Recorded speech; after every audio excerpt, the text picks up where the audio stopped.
Gestos, miradas, palabras, silencios, lugares. La realidad es lo que vemos y lo que insinuamos, lo que creemos y lo que dejamos de creer. En el diván de Póster Central, los hechos hacen terapia. Cada sábado, junto a la licenciada Janina Moreno Samanillo.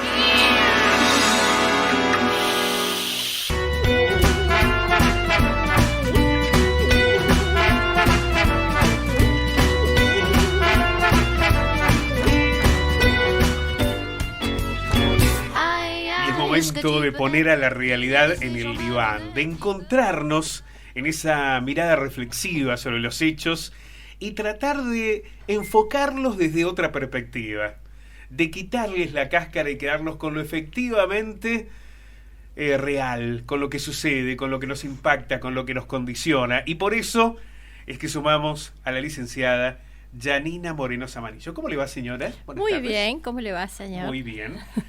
Vamos a poner la realidad en el diván desde una perspectiva compleja, porque es otro cristal, ¿no? A ver, lo hemos debatido al tema de los discursos de odio y de lo que implican la utilización de las redes sociales, de esta individualidad que aparece con un efecto colectivo, ¿no? Una persona que en la soledad de su casa puede insultar, puede agraviar, puede descalificar, puede denunciar, como si eso fuese un acto absolutamente impune, aunque esto genere efecto colectivo, porque daña a muchas personas, ¿no? No solamente al directo, sino aquel que empieza a verse en esas expresiones de odio, de discursos tan violentos. Pero ahí aparece también el concepto de la espiritualidad.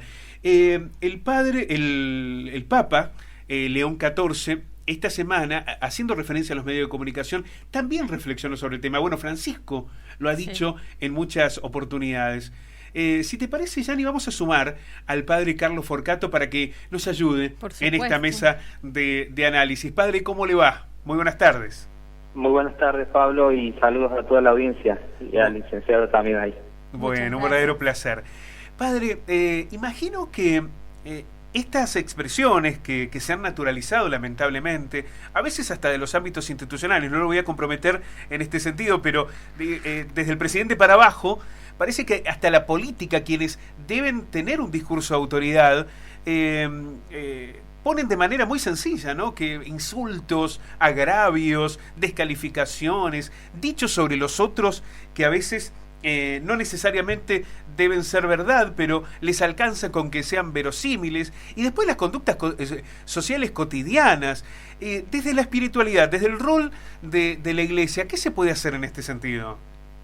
Mira, primero, si me permitís así como una mirada, un análisis a lo mejor muy personal, pero a mí me sorprende y me duele, si vale la expresión, me duele con cuánta liviandad podemos decir cosas sobre el otro, descalificando por su condición, por su orientación sexual, por su raza, por su pensamiento, por su idea, cómo rápidamente con liviandad podemos agredir al otro, y me sorprende en el ámbito político, en el ámbito también de la, diríamos, de la farándula, y también en el ámbito eclesial, hay que decirlo también, porque también el ámbito eclesial no deja de ser a veces una caja de resonancia de lo que también pasa en las familias, en la sociedad.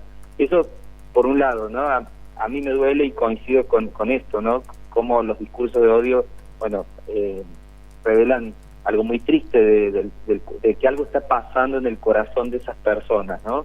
Que pueden con tanta liviandad decir algo sobre el otro, descalificándolo, agrediéndolo e hiriéndolo.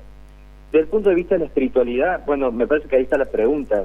¿Qué te está pasando a vos? Que más allá de que no coincidas con una idea, más allá de que tengas un prejuicio sobre una condición de una persona, pero más allá de eso, ¿qué te pasa a vos interiormente? Que estás como desagraviando al otro, estás descargando toda esa agresividad interna que no está manejada ni bien canalizada, diríamos, ¿no? Ahí la espiritualidad ayuda, digo, cada uno desde la espiritualidad de lo que cree, ¿no? En el caso de la católica, las enseñanzas de Jesús son bien claras, ¿no?, al respecto.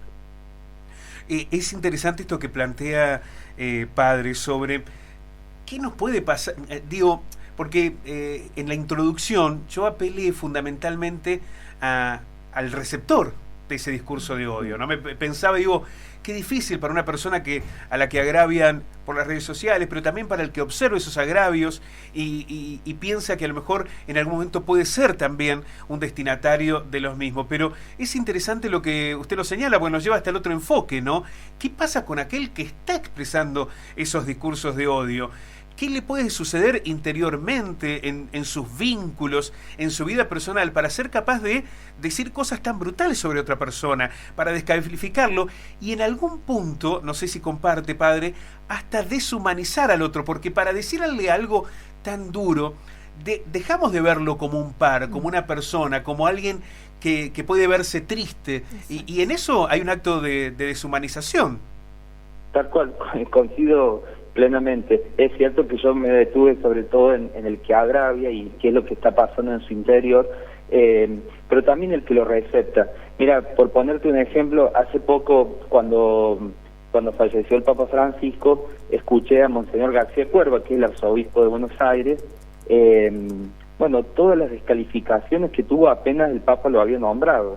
Si ustedes se fijan en las redes, lo habían catalogado de que era kirchnerista, de que el peronismo y que no sé qué, también incluso en el mismo ámbito eclesial, como dudando de cierta orientación de su... Bueno, y él expresaba y decía, el Papa me llamaba todos los días y me decía cómo estás, y como una llamada sanadora, diríamos, frente a eso. Bueno, ¿cuánto sufre una persona que sin merecerlo recibe tanta... digo, los dos tienen que trabajar espiritualmente, quien recepta eso, porque digo, por eso reparo en el tema de la liviandad. Uno no se da cuenta cuánto daño puede hacer, digo, en los vínculos nos pasa, pero cuánto más mediáticamente el daño y la herida que puede generar en una persona, hasta una crisis existencial, ¿no?, y dolorosa, quien recepta esos discursos de odio, porque el que lo dice se esconde y con liviandad lo larga sin reparar, cuando se pueden preguntar las cosas o decir las cosas de otra manera, ¿no? Pero bueno, esto es un tema. Sí, bueno, esto que usted señalaba de llegar hasta la existencialidad misma tiene que ver con que en muchos casos eso lleva a una decisión extrema de la víctima, ¿no? Que esto ha pasado mucho a veces es difícil abordarlo en el caso puntual, por eso lo hacemos en la generalidad, en los hechos de suicidio, de jóvenes y adolescentes que se ven muy afectados por ese contexto. Hace poco, cuando debatíamos la serie Adolescencia en Netflix, ahí se ponía en juego esa situación, ¿no? Cómo esa violencia de las redes sociales puede trasladarse a una violencia física, a lugares donde el encuentro entre las personas termine de manera dramática. ¿Cuánto que se pone en juego con estos discursos de odio? Sí, tal cual. Y también esto que vos decías coincide plenamente, y es la visión también que tenemos como iglesia o como católicos, el tema de la deshumanización. Es decir, nosotros tenemos claramente desde nuestra fe, pero también lo podemos decir más allá de nuestra fe, que procuramos buscar la dignidad de todo ser humano, más allá de todas circunstancias, ¿no? Eso, hace poco ha salido una declaración del Vaticano, hace unos años, digo, que se llama eso, dignidad infinita. Hay una dignidad infinita en cada ser humano que merece ser cuidada, respetada, más allá de todas circunstancias, es decir, más allá de lo que ha realizado, más allá de su condición. Obviamente, otra cosa es si ha cometido un error y tiene que pagar su injusticia, eso es otra cosa, pero su dignidad debe ser custodiada, ¿no? Y los discursos de odio aparecen en esa declaración, no dicho de esa manera, pero aparecen como uno de los atentados contra la dignidad infinita de cada ser humano. Y como vos bien decías, ¿no? Si eso no se maneja en el encuentro físico, puede ser doloroso, ¿no? Y terminar con fines tristes, ¿no? Sí, absolutamente. Padre, quiero agradecerle mucho que se haya sumado a esta mesa de reflexión que disponemos cuando la realidad queda en el diván, porque nos parece absolutamente importante que estos debates no aparezcan solo cuando suceden hechos que nos conmueven, que socialmente parecen impactarnos y después se fuman rápidamente.